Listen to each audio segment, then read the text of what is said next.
There were Masons, there were senior Masons. They were about 25 or 30 people there, including senior politicians who most people in the UK would recognise by name. I do not know who they were. He didn't name them, and I didn't ask them, but he said it starts with Israel attacking Iran. At that point, there will be a limited nuclear exchange in the Middle East, followed by a ceasefire. And then the next thing that happens in this chess game that's being played is that biological weapons are released on China. You heard this being discussed in this meeting. They will release a flu-like virus that will be genetically targeted against the Chinese population.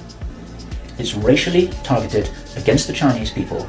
It's designed to spread like wildfire and to knock out a large number of the Chinese people. And these people in this meeting were laughing about this. They said, China will catch a cold. And then, he said, then the real war starts. Something that would be justifiably called the Third World War, with a much more major nuclear exchange. The plan sequence is as follows. Israel attacks Iran, then there's a ceasefire, then during which time there is heavy governmental military controls over populations in all Western countries.